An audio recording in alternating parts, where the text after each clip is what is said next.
प्रश्न है हमारे पास, लोकतंत्र में सत्ता की साझेदारी का क्या मतलब है या क्या अर्थ है। देखो लोक अभी यहाँ पर हम बात कर लेते हैं सबसे पहले लोकतंत्र होता क्या है। तो लोकतंत्र का मतलब होता है ऐसी शासन व्यवस्था जिसमें जनता की भागीदारी, जिसमें जनता का शासन। अब जनता कैसे शासन करता है, क्योंकि अगर हम अपने भारत देश की बात करेंगे, भारत की बात करेंगे, तो यहाँ पर तो जनसंख्या बहुत ज्यादा है, लगभग 150 करोड़ की जनसंख्या है। अब इतने बड़े देश में किस प्रकार से जनता शासन करती है। हम क्या करते हैं ना, चुनाव में वोट डालते हैं ना, बिल्कुल डालते हैं। अब उस चुनाव में वोट डालने के बाद होता क्या है कि हम अपने जनप्रतिनिधि को चुनते हैं, मतलब अपने हिस्से का काम जो है ना, जो हम करना चाहते हैं, वो हम उन प्रतिनिधियों के माध्यम से करते हैं, डायरेक्टली नहीं करते। अगर डायरेक्टली करते तो वहां से प्रत्यक्ष लोकतंत्र हो जाता। प्रत्यक्ष लोकतंत्र ऐसे देशों में होता है जहां की जनसंख्या कम होती है, 4-5 हजार 10 हजार जनसंख्या है, एक जगह इकट्ठा हो, सारे फैसले कर लो, तो ये प्रत्यक्ष लोकतंत्र में होता है। लेकिन भारत जैसे देश में इतना विशाल देश है, इतनी बड़ी जनसंख्या है, यहाँ पर प्रत्यक्ष लोकतंत्र संभव नहीं है। अगर 150 करोड़ लोगों को फैसले लेने के लिए बताओ हम कहीं इकट्ठा करना चाहे, कहां पर करेंगे, नहीं कर सकते हैं। तो ये बहुत बड़ी समस्या है, इसलिए यहाँ पर संभव नहीं है। फिर भी फैसला लेने के लिए हम अपने जनप्रतिनिधि का चुनाव करते हैं, मतलब हम अपने उम्मीदवारों, सांसद हो, विधायक हो, या ग्राम पंचायत में आएंगे तो मुखिया सरपंच, इन सबका चुनाव करते हैं जो हमारे लिए काम करते हैं। अच्छा, इनको चुनता कौन है, इनको हम ही चुनते हैं, मतलब अप्रत्यक्ष रूप से कहीं ना कहीं हमारा ही शासन होता है। प्रश्न हमारा, लोकतंत्र में सत्ता की साझेदारी का क्या मतलब है।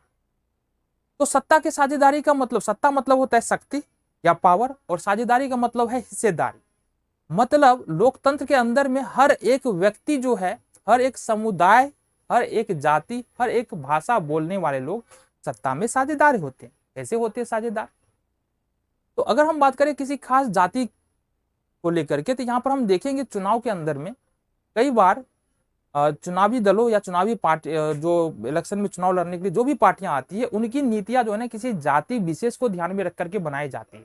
और सिर्फ जाति विशेष को ध्यान में रख करके नहीं बनाई जाती है, कौन से धर्म के लोग रह रहे हैं, कौन से जाति के लोग रह रहे हैं, कौन से भाषा बोलने वाले लोग रह रहे हैं, उनके लिए क्या बेहतर हो सकता है, क्या उनकी डिमांड है, किस तरह की नीतियां बनाई जाए, लोगों को क्या पसंद है। ये सारी बात जो है ना राजनीतिक दल या राजनीतिक पार्टी के जो थिंक टैंक होता है ना, उनके पास होता है, और वो इसी के अनुसार जो है ना वो चुनावी घोषणा पत्र जारी करते हैं। अब प्रश्न पूछोगे चुनावी घोषणा पत्र क्या होता है, तो चुनाव के समय में हर एक पार्टी अपनी नीतियों का एक पूरा घोषणा पत्र जारी करता है, हम जीत जाएंगे तो ये सारे काम करने वाले हैं।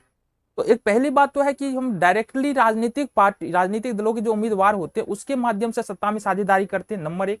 नंबर दो होता है कि अगर कोई दबाव समूह है। अब दबाव समूह क्या होता है, मान लो कोई शिक्षकों का समूह है, बहुत सारे शिक्षक है, अब शिक्षकों के लिए कोई एक डिसीजन आया जो शिक्षक को पसंद नहीं है, उनके फायदे के लिए नहीं है, तो सारे शिक्षक मिलकर के सरकार की नीति के खिलाफ जो है वो हड़ताल पे चले जाएंगे।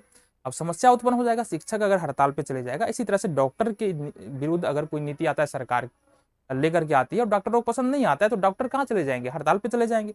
अब अगर डॉक्टर और शिक्षक अगर हड़ताल पे चले जाए तो समस्या तो उत्पन्न होगी ना।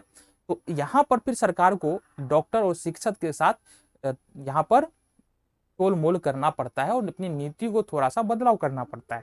ये दबाव समूह है। तो दबाव समूह के माध्यम से हम लोग सत्ता में साझेदारी करते हैं। और इसके अलावा जो है हमने क्या बताया, राजनीतिक दलों के माध्यम से सत्ता में साझेदारी करते हैं। और साथ ही साथ जब भी कोई राजनीतिक पार्टियां चुनाव जीत करके आते हैं तो वहां पर दो पक्ष बनते हैं, एक सत्ता पक्ष और एक विपक्ष। तो सत्ता पक्ष भी और विपक्ष भी पावर शेयरिंग का काम करता है। इसके अलावा भी बहुत सारे उदाहरण मिल जाएंगे, केंद्र और राज्य के बीच में सत्ता का बंटवारा हो जाता है, सत्ता का साझेदारी हो जाता है। निचले स्तर पर आएंगे, ग्राम पंचायत के स्तर पर सत्ता का साझेदारी हो जाता है। तो साझेदारी का मतलब होता है कि पावर का बंटना। और ये देखो संघीय शासन व्यवस्था है हमारे देश में, कौन सी शासन व्यवस्था है, संघीय शासन व्यवस्था। और संघीय शासन व्यवस्था में सत्ता का साझेदारी लिखा है। संघीय शासन व्यवस्था का मतलब ही है कि सबसे पहला तो दो स्तर पर सरकार है ही, एक केंद्र के स्तर पर और दूसरा राज्य के स्तर पर, फिर तीसरा हो गया ग्राम पंचायत के स्तर पर। तो यहाँ पर हम देख रहे हैं क्या हो रहा है, सत्ता का बंटवारा हो रहा है और अलग अलग तरीकों से होता है। ये तो 4-5 उदाहरण हमने बताया, और भी बहुत सारी जगह पर होता है। खैर लघुत्तरीय प्रश्न है तो बहुत ज्यादा नहीं लिखना है, जो जो मेन बातें हैं ना वो तुमको यहाँ पर लिखना है, जो भी तुम्हारे आंसर में यहाँ पर दिख रहा होगा। चलो अगले प्रश्न की बात करें।